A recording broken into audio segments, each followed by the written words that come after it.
Assalamualaikum warahmatullahi wabarakatuh. Selamat pagi pemirsa LTV. Jumpa lagi dengan kami dalam kabar sekolah. Pada pagi hari ini kami melaksanakan kegiatan pesantren Ramadan bersama SMA Negeri 3 Lengayang di Masjid Jabal Nur, Bukit Lintang, Kecamatan Lengayang, Kabupaten Pesisir Selatan. Pemirsa LTV, untuk kita ketahui bersama, kegiatan pesantren Ramadan biasanya memang rutin dilaksanakan setiap tahun dengan tujuan agar murid lebih mengerti mengenai agama, dan kesempatan ini juga dimanfaatkan untuk mengisi masa-masa di bulan Ramadan, yaitu dengan menghadirkan penceramah-penceramah baik dari kecamatan Lengayang maupun dari daerah lain. Untuk kita ketahui bersama, SMA 3 Lengayang pada hari ini melakukan pesantren Ramadan bersama dengan SMA Negeri 1 Painan, kemudian SMK Negeri 1 Painan, SMA Negeri 2 Painan, dan kolaborasi ini memang setiap tahun diadakan oleh SMA 3 Lengayang.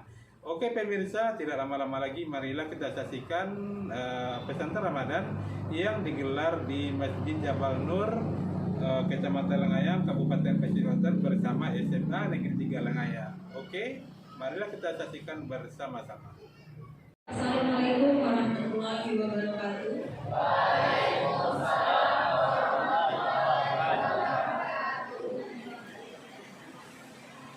Assalatu wassalamu ala asrofil anbiya'i wal mursalin wa ala alihi wa ashabihi rasulillahi ajma'in. Asyhadu an la ilaha illallah wa asyhadu anna Muhammadan abduhu wa rasuluhu la nabiyya ba'da, amma ba'du. Pertama dan utama sekali, marilah sama-sama kita panjatkan puji dan syukur kehadiran Allah Subhanahu wa Ta'ala atas segala limpahan rahmat dan karunia-Nya untuk kita semua, sehingga kita bisa berkesempatan hadir di masjid yang kita cintai ini. Salawat dan salam tak lupanya kita haturkan untuk Nabi besar Muhammad SAW yang telah berhasil membawa peradaban dari peradaban yang terbelakang dan jahiliyah hingga peradaban modern seperti sekarang ini.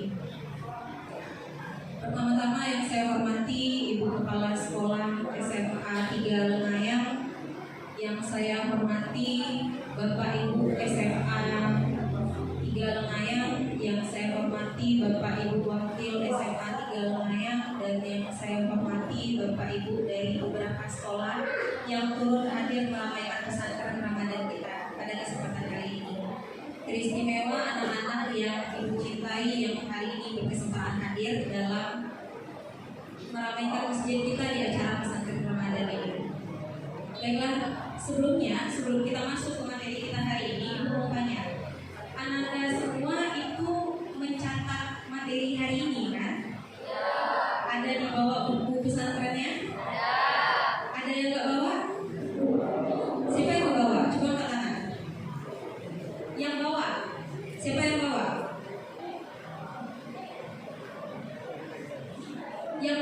Yang bawa bukunya?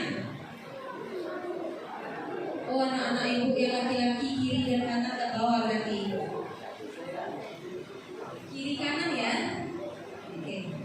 Tema kita hari ini yang akan kita bahas hari ini itu mengenai meneladani keteladanan Muhammad Sultan Al-Fatih.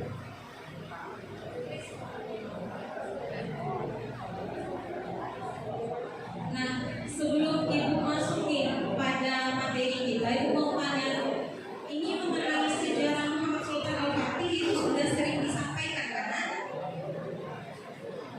Udah sering kamu mendengar nama itu? Siapa yang familiar dengan nama Muhammad Sultan Al-Fatih atau pernah mendengar nama beliau? Di masjid-masjid, kalau kamu sering ke masjid, pergi tarawih atau ada acara pesantren Ramadan seperti ini, itu pasti selalu dibahas mengenai beliau. Kira-kira siapa yang pernah mendengar nama beliau? Nama Muhammad Sultan Al-Fatih? Ada? Ini anak-anak ibu fase E dan fase F ya? Kelas 3 nggak ada lagi? Muhammad Sultan Al-Fatih itu paling terkenal sekali beliau itu karena sebuah pencapaian besar yang telah beliau lakukan dalam menaklukkan Konstantinopel. Konstantinopel. Tapi tahu siapa tadi yang jawab? Penaklukan Konstantinopel. Sebelum kita sampai nih kepada bagaimana cara Muhammad Sultan Al-Fatih dalam menaklukkan Konstantinopel, kita harus tahu dulu kenapa Konstantinopel begitu sangat dikejar oleh para kaum muslimin pada masa itu. Nah, Romawi itu kamu harus belajar sejarah Eropa dulu baru kita sampai pada penaklukan Konstantinopel supaya kamu tahu kenapa Konstantin itu sangat digilai, bukan digilai tapi diincar oleh kaum muslimin. Gini, dulu di Eropa, jadi Konstantin ini adalah ibu kotanya Romawi Timur. Romawi itu ada dua. Pertama Romawi Barat, kedua Romawi Timur. Romawi Barat ibu kotanya Roma, Romawi Timur ibu kotanya Konstantinopel yang dulu bernama Bizantium. Ketika Bizantium ditaklukkan oleh Konstantinus pertama, maka berubah nama dia jadi Konstantinopel. Jadi dulu di Eropa ada yang namanya abad ke-8 atau the Dark Age. Pada masa abad ke-8 ini, semua Eropa itu dikuasai oleh Konstantinopel. Kehebatan Konstantin adalah perluasan wilayahnya itu sampai Afrika dan Mesir. Mesir tahu di mana? Pernah dengar ya, Nak? Jadi kalau kamu bicara mendengar kata Mesir, yang pertama kali kamu bayangkan apa? Piramidanya, apa lagi? Firaunnya. Firaun itu bukan nama orang ya, Nak, itu gelar bagi pemimpin Mesir. Mesir saja yang usianya itu 300.000 tahun, 3 milenium, 300.000 tahun kekuasaan Mesir itu bisa ditaklukkan oleh Konstantinopel, oleh Romawi. Artinya kekuatan Romawi ini sedemikian hebat. Dan pada masa ke-8 di abad pertengahan, ketika Konstantinopel menguasai Eropa mengalami satu kondisi di mana dia disebut sebagai hegemoni gereja. Apa itu hegemoni gereja? Tidak ada kekuasaan di luar gereja. Artinya kamu harus patuh pada gereja dan kamu nggak boleh pintar. Jadi dulu di Eropa itu orang pintar itu dibunuh. Kamu nggak boleh membaca, kamu nggak boleh pintar, kamu nggak boleh membaca, kamu nggak boleh menentang gereja, dan kamu harus Katolik. Kalau kamu nggak mau masuk Kristen, kamu dibunuh. Bahkan sampai di Afrika itu diluaskan. Bahkan dulu gereja itu sampai menyebarkan rumor hoax di antara kalangan orang-orang Eropa. Katanya, kata si Paus nih, kalau misalkan perpustakaan itu mengandung kutukan, jadi siapa yang membaca itu pasti mati, katanya orang gereja. Padahal mereka telah menanamkan racun di setiap mulai ini buku ya, di setiap sudut buku itu udah dikasih racun. Jadi orang dulu kalau membalik buku itu pakai air liur, termakan racunnya dia mati. Kenapa gereja menghalangi orang-orang untuk bisa punya ilmu pengetahuan agar tidak ada satupun di antara mereka yang tahu bagaimana cara memberontak pada gereja, agar gereja bisa melakukan hegemoni dan menaklukkan mereka. Itu inti awalnya. Memang besar, Konstantin itu besar sekali, usianya lebih dari 1000 tahun. Belum lahir Nabi Muhammad, Konstantin udah ada duluan. Bukan hanya itu, secara geografis, ini saya Ibu tidak bisa menampilkan PPT, tapi kalau kamu searching peta nanti, peta dunia, kamu lihat Turki hari ini, karena Konstantin itu letaknya di Turki hari ini.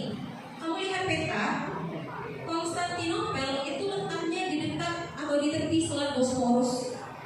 Selat Bosporus itu adalah selat yang menghubungkan antara Laut Hitam dan Laut Marmara di bawahnya. Dia adalah selat yang menghubungkan antara Eropa dan Asia. Maka orang-orang Eropa bilang Selat Bosporus itu adalah jantungnya Eropa. Siapa yang menguasai Bosporus, dia yang menguasai Eropa. Karena orang dulu kalau berdagang lewat sana. Dan itu dikuasai oleh Konstantinopel. Jadi dalam segala sisi Konstantinopel ini sangat strategis. Mulai dari letak secara geografis, kekuasaan, kekuatan, itu saking hebatnya Roma, bahkan namanya itu diabadikan sebagai nama salah satu surat di dalam Al-Quran. Surat apa?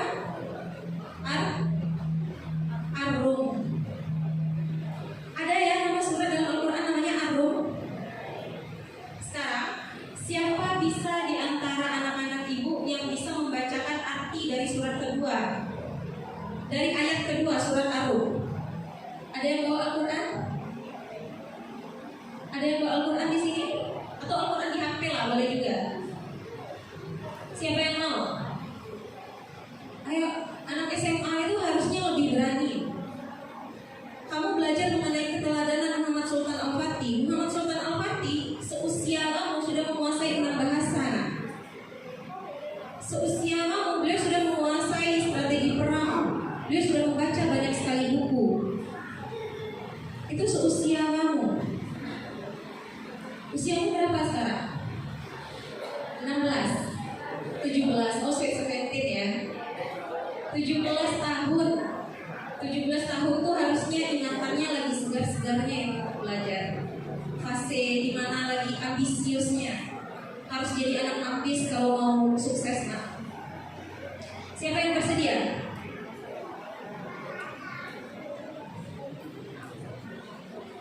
Atau mau ibu tunjuk? Oh di belakang, silakan.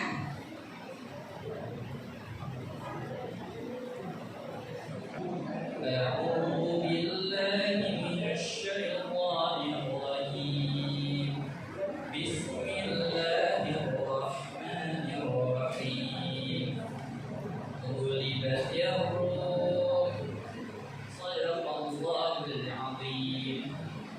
Artinya bangsa Romawi telah dikalahkan.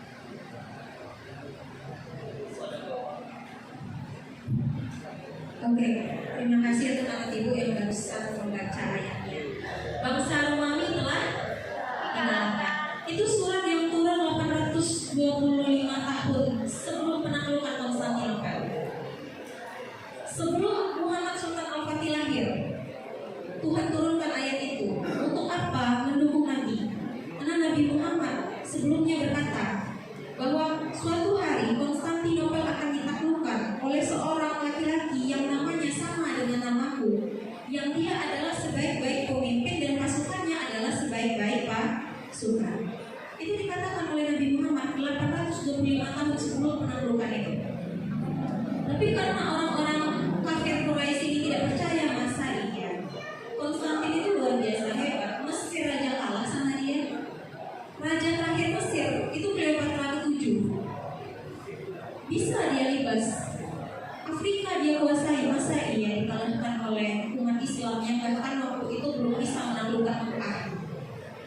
Karena Nabi Muhammad kemudian direndahkan oleh para kaum kafir itu, maka Allah turunkan surat Ar-Rum. Bahkan namanya diabadikan sebagai nama salah satu surat di dalam Al-Quran. Demikian besar dan hebatnya bangsa Romawi, bangsa Romawi. Nah, lalu kemudian kamu tentu bertanya, Muhammad Sultan Al-Fatih ini benar namanya Al-Fatih atau tidak? Tidak. Nama aslinya siapa? Tadi kata Nabi, namanya sama dengan namaku. Namanya siapa? Orang Ottoman atau orang Utsmani menyebutnya Mehmet. Mehmet kedua. Maka ketika beliau diberilah gelar Muhammad Sultan Al-Fatih. Al-Fatih itu artinya penakluk. Beliau anak dari Sultan Murad II dan menjadi Raja Utsmani ke-7. Lalu pertanyaannya adalah, kenapa beliau bisa kemudian mewujudkan apa yang menjadi ramalan Nabi? Emang segampang itu beliau mewujudkannya? Enggak. Beliau anak dari siapa kata ibu tadi? Beliau anak dari siapa tadi? Sultan Murad ke-2. Muhammad Sultan Al-Fatih itu tidak serta-merta bisa menjadi seorang Al-Fatih yang menaklukkan Konstantin di usia 21 tahun. Panjang perjalanan beliau. Dari beliau lahir sampai beliau umur 21 tahun. Bagaimana cara belajar dan beliau dididik itu cukup keras. Karena beliau punya 2 orang guru. Beliau lahir tahun 1432. Beliau kemudian dididik oleh guru-guru terbaik. Pertama beliau dididik oleh Syekh Ahmad Al-Qurani atau Syekh Ahmad Qurani. Nah, Syekh Ahmad Qurani itu keras sekali. Orangnya keras dalam mendidik. Sehingga Muhammad Sultan Al-Fatih karena berada di bawah gemblengan Syekh Ahmad Qurani,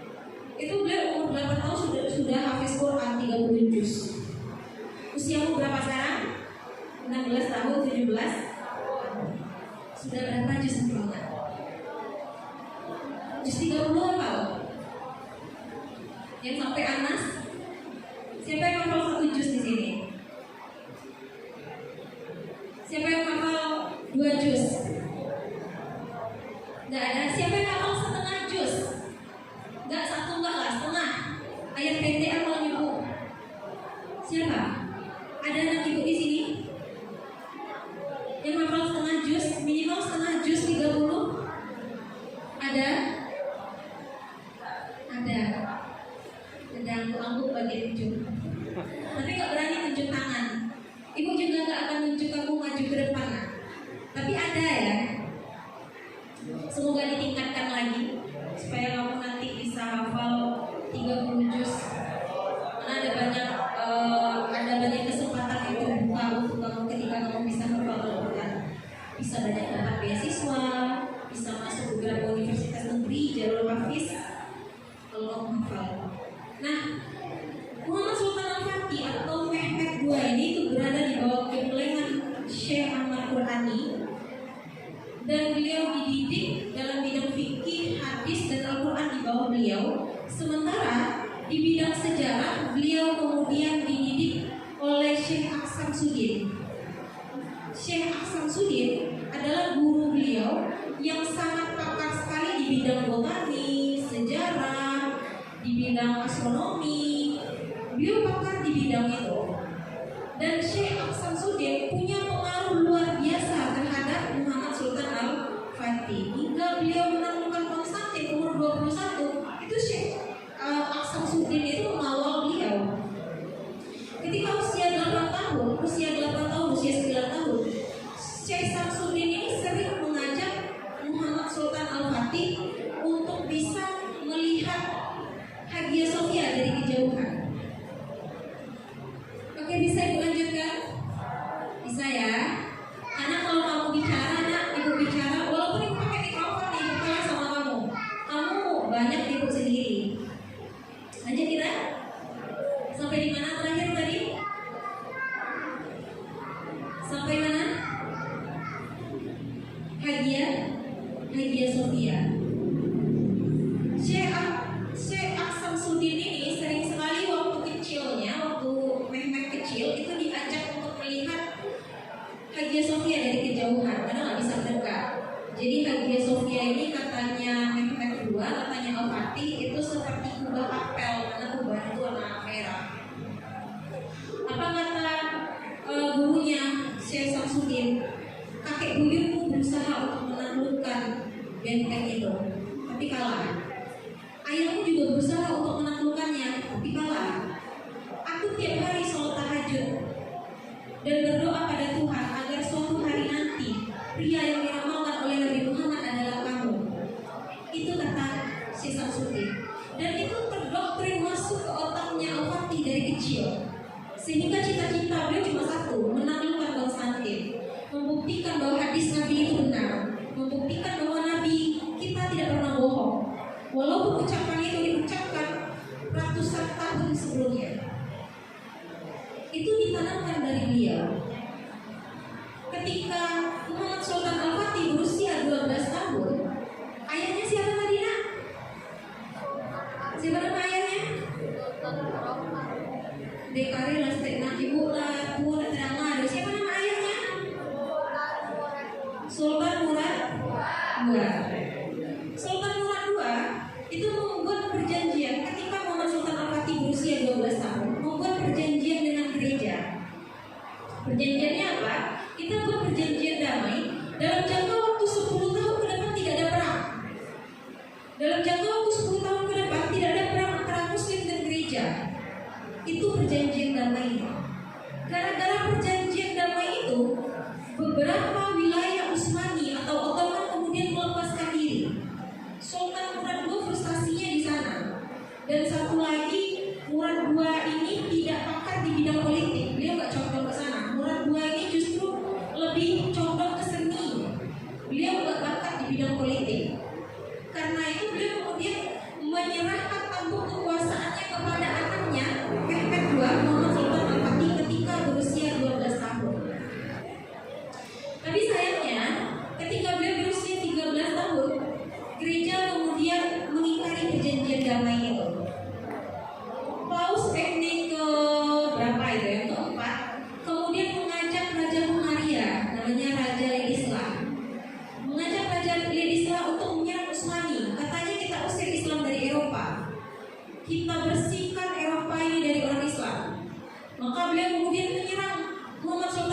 Alfati yang waktu itu jadi sultan. Tapi karena beliau masih usia 13 tahun, 13 tahun itu masih kecil ya. Bayangkan anak usia 13 tahun, bagaimana cara beliau menyusun strategi perang dan kemudian mengerahkan ratusan ribu prajurit? Gak bisa. Kalaupun bisa, beliau tidak punya kekuatan yang cukup melawan Raja Vladisław yang saat itu sudah sepuh. Akhirnya Muhammad Sultan Al-Fatih meminta tolong pada ayahnya Raja Murad II, waktu itu masih hidup. Tapi Murad II nggak mau bantu. Kenapa? Beliau udah nggak mau lagi ikut politik. Karena kesal, anak nih kesal sama orang tua, maka dikirimlah surat oleh Muhammad Sultan Al-Fatih kepada rajanya, kepada ayahnya Murad II. Apa bunyi suratnya? Jika engkau merasa bahwa dirimu adalah Sultan Utsmani, maka datang kemari dan pimpin pasukanmu. Tapi jika engkau menganggap aku adalah sultannya, maka aku perintahkan engkau datang kemari dan pimpin pasukan ini. Ujung-ujungnya sih itu ya.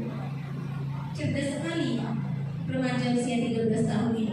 Kalau ayahnya nggak mau dibujuk dengan cara halus, maka dia gunakan kekuasaannya untuk memerintah ayahnya sendiri. Saat itu akhirnya Sultan Murad II kalah debat sama anaknya. Ya udahlah, bantulah anak ini perang lawan Raja Hungaria. Menang. Vladisław mati di tempat di medan perang waktu itu. Tapi sayangnya dalam sebuah kerajaan namanya ada orang baik pasti ada orang jahat ya. Gak semua orang yang ada di kerajaan Islam itu baik, ada juga pengkhianatnya. Siapa itu? Khalil Pasha. Khalil Pasha itu penasehat raja. Khalil Pasha ini mata-mata. Jadi beliau kemudian menghasut Murad II untuk mengambil lagi kekuasaannya. Ambil lagi kekuasaan, menjadi lagi sultan di sini. Akhirnya kemudian Murad II mengambil lagi kekuasaan anaknya, dan Muhammad Sultan Al-Fatih kemudian diletakkan sebagai gubernur biasa aja. Usia 16 tahun, beliau sudah menguasai 6 bahasa. Ketika beliau berusia 18 tahun, Mehmet II ini, ketika berusia 18 tahun ayahnya meninggal.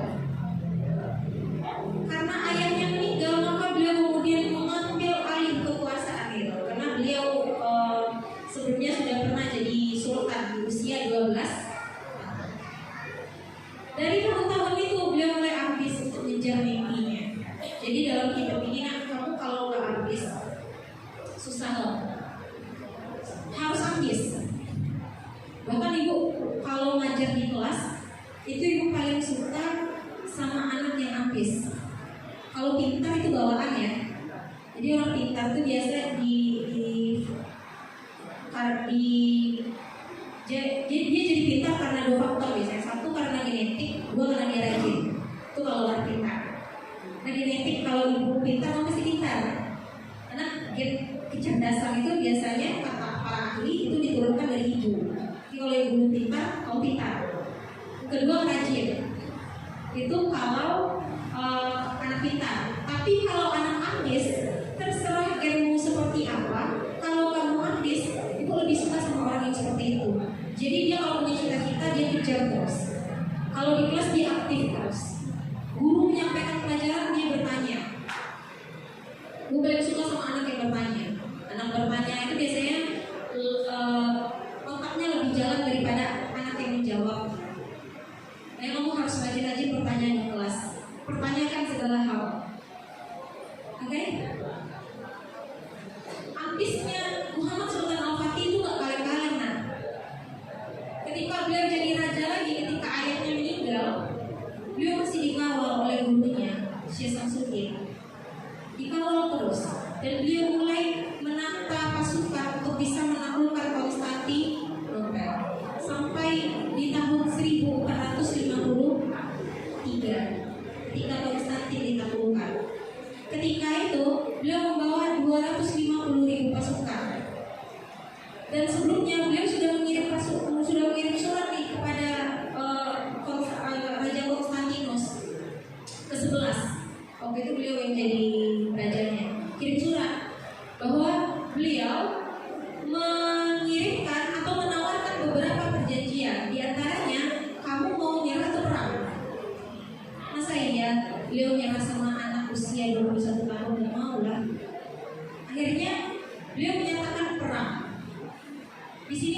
lihat kecerdasan seorang Al-Fatih.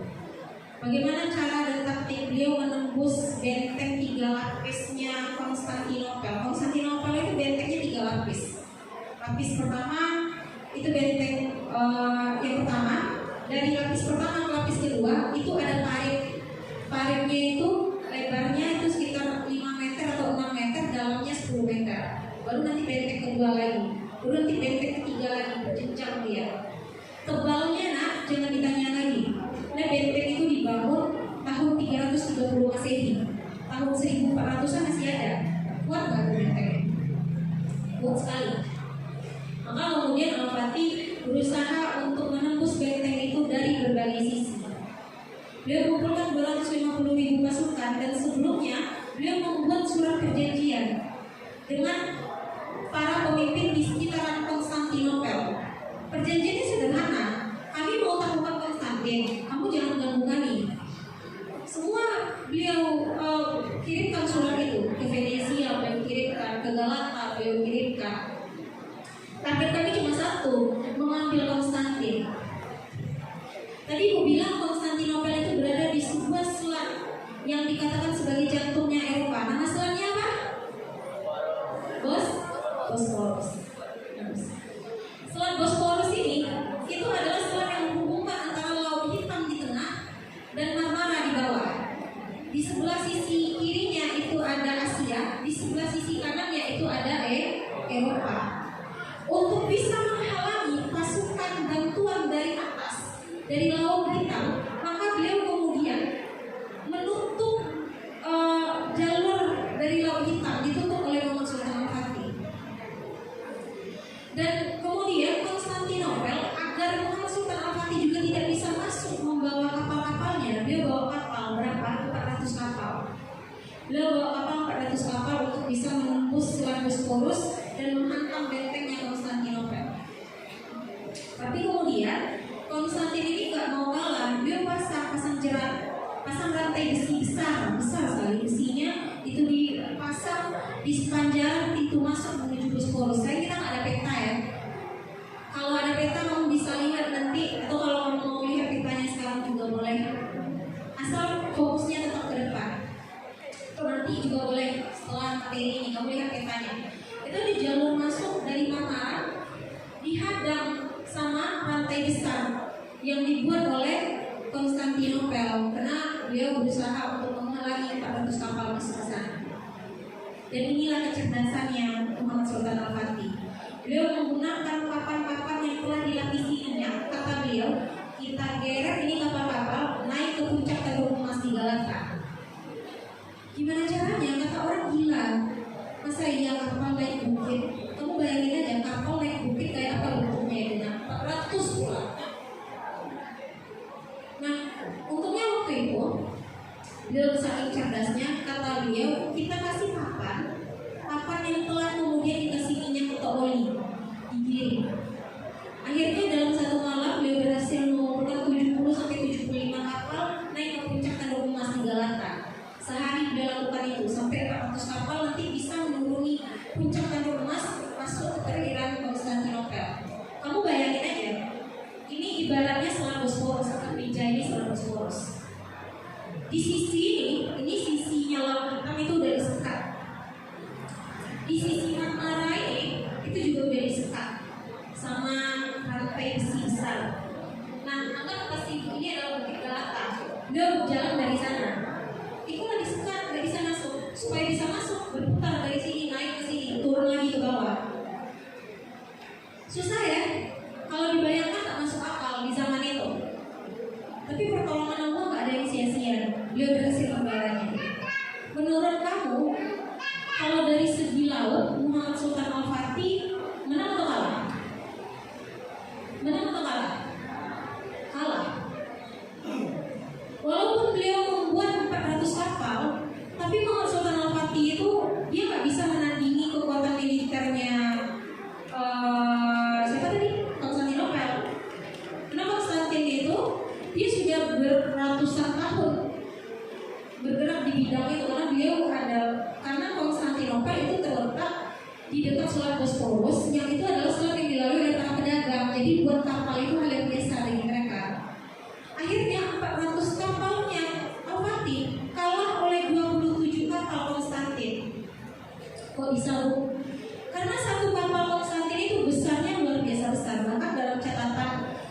sejarah dikatakan saking besarnya kapalnya Konstantinopel itu digambarkan kapal-kapalnya Al-Fatih itu seperti semut yang mengerubungi papan.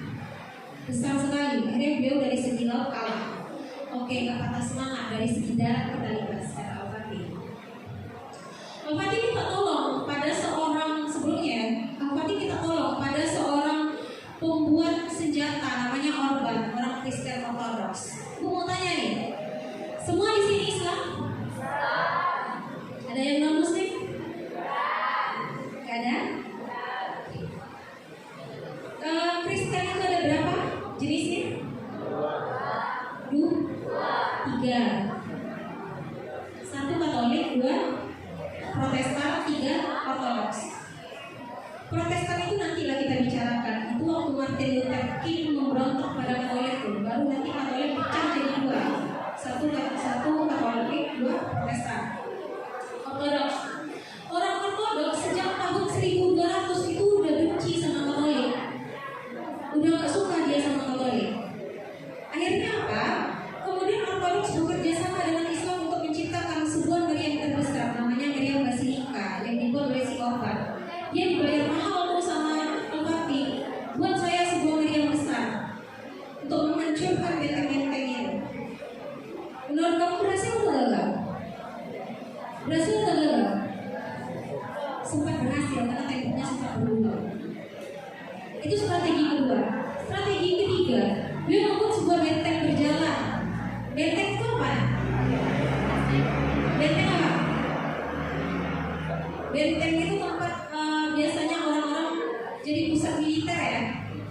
Nah, cerdasnya Al-Fatih adalah dia membuat sebuah benteng berjalan yang terbuat dari kayu besar. Kenapa benteng berjalan, Bu? Karena benteng itu beliau harus mengelabui orang-orang Konstantin. Ini angkat benteng, di belakangnya beliau buat parit. Nanti bentengnya geser lagi, paritnya nambah lagi, geser lagi, paritnya nambah lagi. Untuk apa? Membobol bawah tanah agar bisa tembus nanti ke jantung kotanya Konstantin.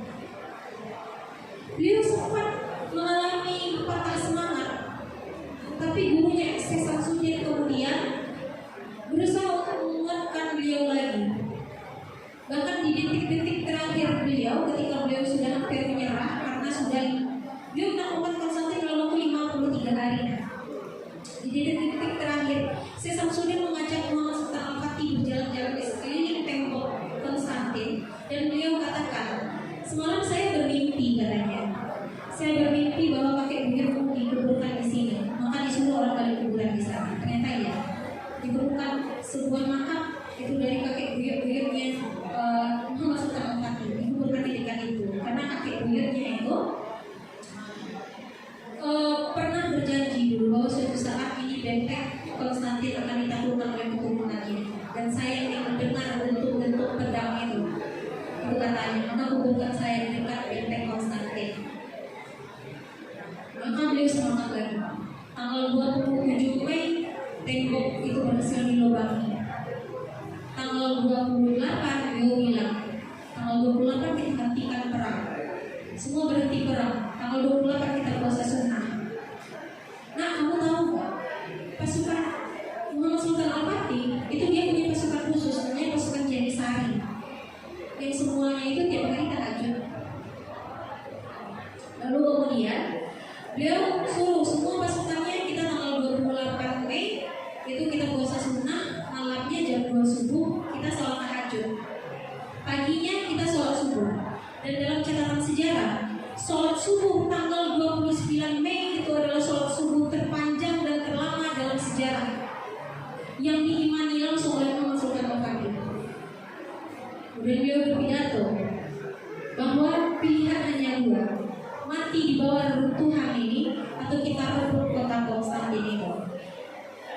Maka 29 Mei itu menjadi perang terakhir. Beliau berhasil melubangi tembok-tembok itu dan berhasil masuk ke sana, perang di dalamnya. Lalu kemudian Kaisar Konstantinus ke-11 mati di kota Konstantinopel hingga tidak ditemukan jenazahnya di sana.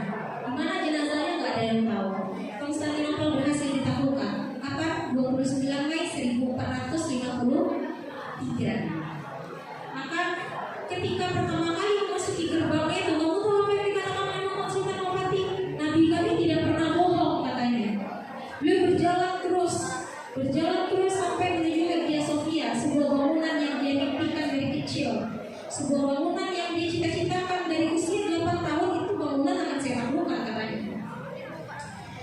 beliau di depan Hagia Sophia. Waktu itu Hagia Sophia adalah gereja. Berhenti beliau di sana, diambil segenggam pasir, diletakkan di atas kepalanya. Beliau sujud syukur di sana. Masuk ke dalam Hagia Sophia, lalu kemudian beliau bertemu dengan para perempuan dan anak-anak kecil. Nah, beliau kasih kesempatan pada mereka, kalau kamu mau tinggalkan Konstantin, kami akan jamin keselamatan kamu sampai gerbang Konstantinopel. Tapi kalau kamu mau tetap ada di dalam Konstantinopel, maka kami jamin keselamatan kamu dan properti kamu tidak akan kami rusak. Kami tidak akan paksa kamu masuk Islam. Itu kata Muhammad Sultan saking hebatnya itu dia. Akhirnya yang mau pergi yang tidak tinggal di dalam. Hari itu juga kiblatnya yang waktu itu mengarah ke Al-Aqsa, maka dipindahkan ke Masjidil Haram, dan hari itu juga Hagia Sophia berubah jadi masjid. Dan dikumandangkanlah azan subuh pertama di sana. Azan subuh pertama di sana. Di Hagia Sophia berubah jadi masjid. Maka Konstantinopel kemudian menjadi pusat kekuasaan Turki Utsmani sampai hari ini. Barulah nanti Turki Utsmani atau Kekhalifahan Utsmaniyah nanti akan runtuh oleh seorang pengkhianat namanya Mustafa Kemal Atatürk. Kamu kalau ada rezeki nanti nak jalan-jalan ke Turki, pergilah ke kuburan Mustafa Kemal Atatürk. Itu kuburan paling bau di dunia. Kenapa? Karena semua keturunan Al-Fatih dia bunuh. Mustafa Kemal Atatürk menggulingkan kekuasaan Utsmani, lalu kemudian mengganti Utsmani menjadi Republik Turki. Bahkan jenazahnya itu dikatakan tidak diterima oleh bumi, maka dia dihimpit dengan marmer tebal di sebuah puncak bukit, dihimpit dengan marmer tebal badannya supaya tidak melambung ke atas, nggak diterima sama bumi, saking marahnya Tuhan sama manusia saat itu.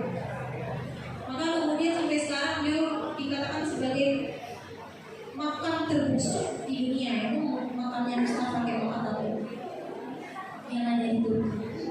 Begitulah cara Sultan Al-Fatih menaklukkan Konstantinopel, yang hari ini sejarahnya terus diceritakan dari mulut ke mulut. Bahkan beliau kemudian disandingkan setara dengan Salahuddin Al-Ayyubi, pembebas kota Palestina Yerusalem. Oke. Udah habis waktu kita? Udah belum? Ibu mau tanya, bukan ada cerita panjang kali lebar tadi itu sama kamu.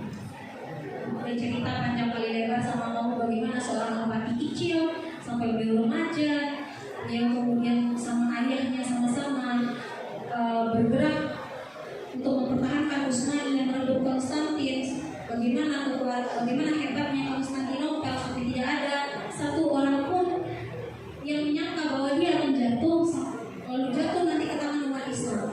Nah, sekarang giliran kamu. Ibu tadi udah cerita. Siapa di antara kamu yang bisa menyimpulkan kira-kira nih dari penjelasan tadi apa hikmah yang bisa kita petik? Kita kan judulnya meneladani Muhammad Sultan Al-Fatih.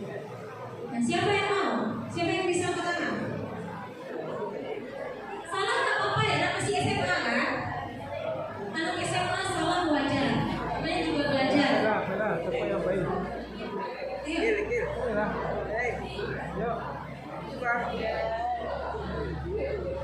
Assalamualaikum warahmatullahi wabarakatuh.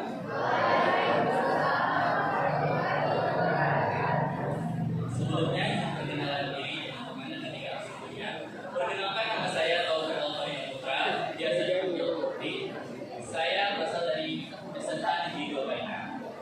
Baiklah, sesuai apa yang ditanyakan oleh Putri, sikap yang dapat diteladani dari Muhammad Sultan Al-Fatih tadi, menurut saya kita sebagai generasi, ya apalagi generasi milenial sekarang ini, sangat penting sekali mempelajari sikap Muhammad Sultan Al-Fatih tadi.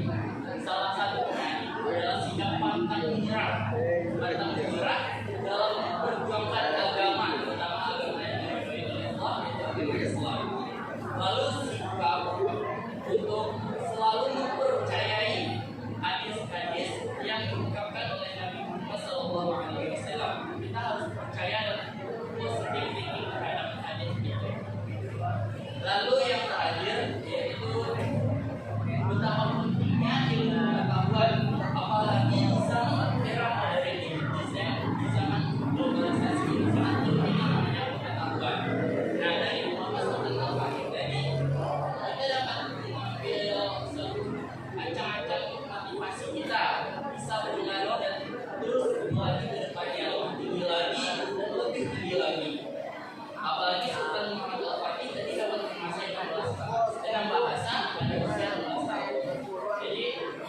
kesimpulannya, jadi sikap yang patut diteladan dan disebutkan tempatnya ada 3. Yang pertama sikap pantang menyerah, yang kedua sikap percaya hadis Nabi Muhammad SAW, dan yang ketiga sikap apapun ilmu dan pengetahuan pada saat ini. Baiklah, terima kasih banyak atas perhatiannya. Assalamualaikum warahmatullahi wabarakatuh.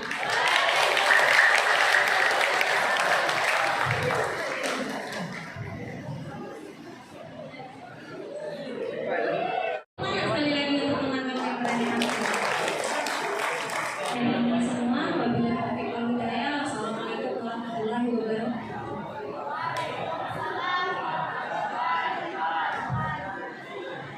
Baik, terima kasih banyak kita ucapkan kepada Ibu Fitriani, Ibu Sylvia Umar yang sudah menyampaikan materi tentang sejarah. Jadi mungkin sudah panjang lebar dan Anda dengarkan. Mudah-mudahan banyak sedikitnya tentang sejarah ini bisa Anda ambil, Anda pahami, dan Anda tiru sifat-sifat yang positif yang sudah disampaikan oleh Ibu Nurani.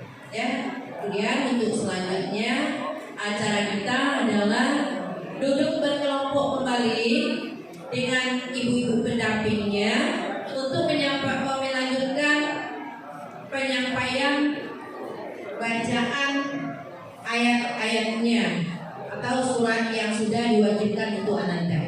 Jadi untuk sekarang duduk berkelompok kembali bersama Bapak Ibu pendamping untuk melakukan pelaksanaan penyetoran ayat-ayatnya.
Pemirsa LTV, demikianlah acara kita pada hari ini. Sampai jumpa di tayangan berikutnya. Assalamualaikum warahmatullahi wabarakatuh.